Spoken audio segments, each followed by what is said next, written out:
It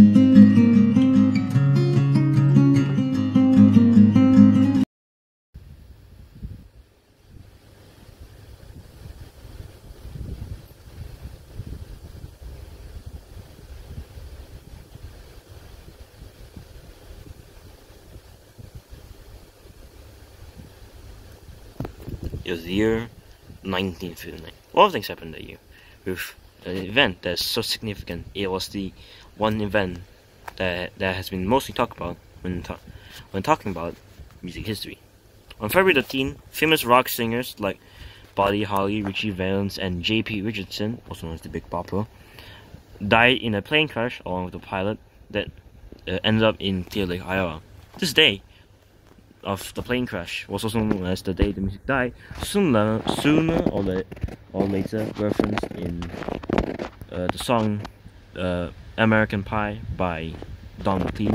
And then on May 4th, the first Grammy Awards was given to Perry Como and Ella Fitzgerald.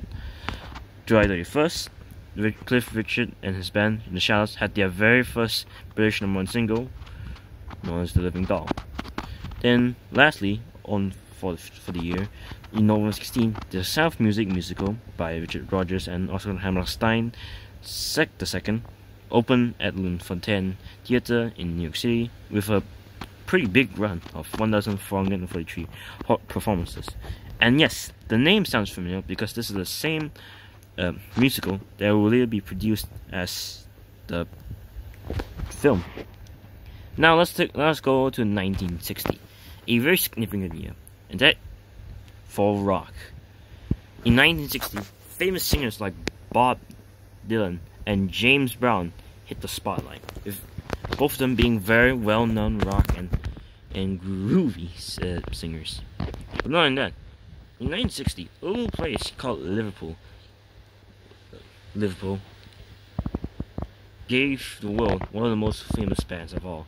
The band at first was known as the Quarrymen, but then with more members being joined and more members leaving, and now a fully made band. And also, our host for today's review, the Beatles. If some who don't know the Beatles is one of the most influential bands in music history, creating such album tracks like Abbey Road, Sgt. Pepper's Lonely Hearts Club Band, and most importantly, Let It Be, their final track as a whole, before the disbandment. But not only that, all four of the Beatles also create their own songs separately. And also, I should have added in the slide, but never mind. The Beatles includes the members John Lennon, a main vocal, Paul McCartney, the bassist, George Harrison, the electric guitarist, and lastly the drummer, Ringo Starr. And after the death of John Lennon, it was also revealed there are three recording tapes, and which will soon be added to a compilation track known as the Anthology series that the remaining Beatles members created and re-recorded with even extra recordings and takes on other songs that they made back in the day. But not only that, now in 2024, the movie Argo also featured a song, the latest and the very last single. Well, not really single, the very last Beatles song ever recorded, which was also released last year in 2023, known as Now and Then. That also was recorded by not three, but only two Beatles members, with the last one, with the latest Beatles, George Harrison, dying from lung cancer, leaving both the drummer and the bassist to record Now and Then, to remake Now and Then with the help of a certain Peter Jackson, creating Now and Then. But not only that, the Beatles were also actors, creating such films known as A Hot Day's Night, a sort of a comedy / documentary of their return to the UK after their American tour. A Hot Help, which is a film based on their drama getting to some sort of cult Problem, not sure how it is. And last and third, Magical Mystery Tour, a psychedelic film based upon a bus tour around the UK, I think, with a bunch of strange people, and it's all weird and stuff. But other than that, these three films also gave the band their very own soundtrack or an album track. There are also bangers. But other than that, they also made more than 3 films with an animated Disney strangely film known as The Yellow Submarine that did not have the Beatles voice acted for some reason, but it is also a good film. And also the latest Beatles film, Let It Be and Get Back, with Let It Be being a biopic on the Beatles' creation for the Let It Be album, and then Get Back, a full Peter Jackson, strangely enough, revitalization of the entire recording session on the Abbey Road track and the Let It Be track, and it is an amazing documentary that I recommend music fans to watch. But it is quite long, so be careful, be aware of that. But not only that, the Beatles was also attributed to their very own films about the Beatles, with 2027 giving rise to 4 Beatles films. But not only that, now the only known and well-known films that attributed Beatles, such as Nowhere Boy, a sort of prequel to how the Beatles was created, well, more or less the prequel to John Lennon and the Quarrymen, and then Two of Us, a fictional recreation of what would happen if Paul McCartney and John Lennon met up again after the disbandment of their band, which is very fictional, because at this time, John Lennon was assassinated, sadly. But other than that, The Ruttles, a parody film, probably parodied by Monty Python, which is a parody on, well, the Beatles. And for some reason, it featured George Harrison, but it is a parody for sure. But there's also Sgt. Pepper's, but there's a Sgt. Pepper's film, but we don't really talk about that.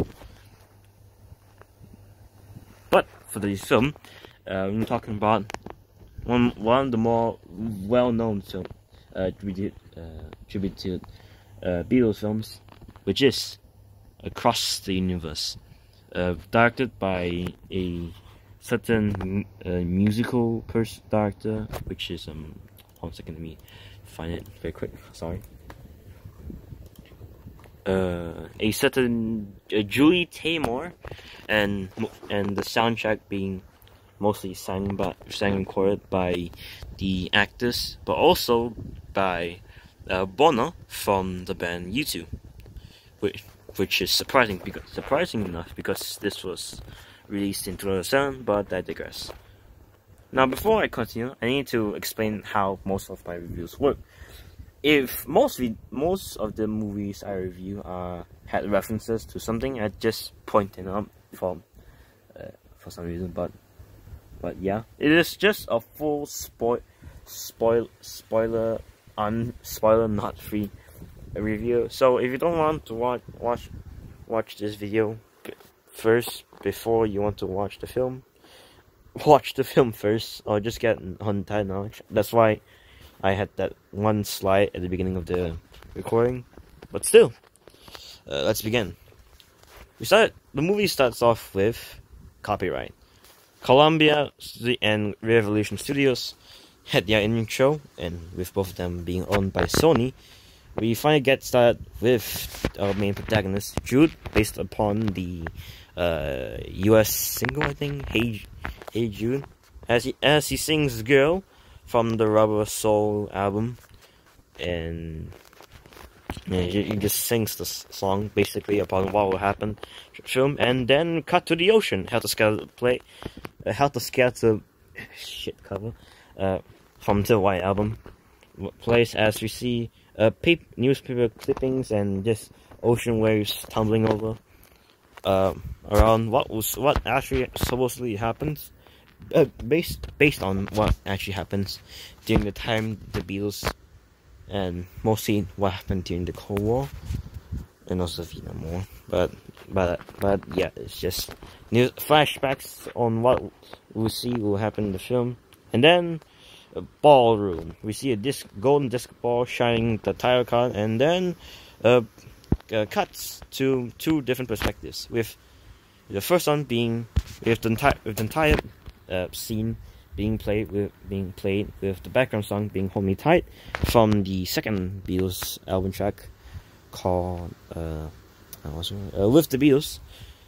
With the first perspective being lights and promy graduation and more or less party team perspective, and the second one being a grunge underground and rocky perspective, with Jude being in that perspective dancing with his partner in, strange enough, the Cavern Club, which by the way is an actual place where the very first Beatles gig stage show was made. But yeah, that's it. There is a small section where we cut through different perspectives. One that's very bright and lively, and another one being just sort of emo for some reason. And then we cut to both perspectives with two main characters. Lucy, they just go right there, the one next to the pillar, and Jude right. And the other perspective with both their partners. With loose. No, which should be fine. The reference to the girl and the pillar on the first perspective, the picture at the top left being a reference to Lucy in the Sky of Diamonds from the Sgt. Pepper's album. As she talks about her partner, a small convo about how her partner is leaving to join the army, because don't forget, this was a time when there was a small little war between blue and red. I'm sure you know what I mean. Then in another perspective, Jude talks to his partner that he wants to go to the US, which we find out that is sooner later as we cut to Jude going to his work area as he gets his regular salary, and after when I'm 64 reference, he goes home as he tells his mother that he wants to leave for the US in search of his father, as we viewed from this picture in the cupboard. He goes to the US, but before that, a small makeout scene. And after singing "All My Loving," he tells his partner that he will send letters to home, just not forgetting about his relationship and whatever. And then, yeah, that's it. Then we cut to Lucy's perspective as her partner goes away to the army, and then we see him also getting letters, and then while in the army truck, and then the army truck passes by a school as we meet our next main character, which is Prudence, reference to Dear Prudence, as she sings "I Want to Hold Your Hand," the very first US single that is also the most famous and the most popular single, having a Billboard #1 at that time. She sings about her entire closet experience. I'm sure you have to watch the film to understand what I'm saying. She says she wants to go out with a girl which is on the same gender as her, and it's a whole scene. Football players playing football and sweet shit. And then we cut back to Jude in a wheat farm as he hitchhikes for a car to go to this very posh university. And then we cut to Max, a reference to Maxwell's Silver Hammer from the Abbey Road album. And no, we've definitely never seen this guy before, because sooner he bumps to Jude as Jude asks him for a certain professor, which is supposedly his father. He says that Max replies that he doesn't know who that is, but knows there is a janitor with the same name as him, being this guy at the window. Jude reveals to the janitor that he's actually his son, and it's revealed that his mother's name is Martha Finney, a reference to Martha My Dear from, I think, the White Album. Then we cut to Boiler Room. It seems that Jude's father is an asshat, as after he left the war, he starts a new family in America. After a sort of cold confrontation and a strange agreement, we cut to Max on the roof with the boys as they play a little game called Vandalism Golf. And by Vandalism Golf, they play golf by just swinging it as the golf ball breaks windows and he pisses the neighbors off. Max and his gang runs away, and Jude helps him escape. And then they had a talk.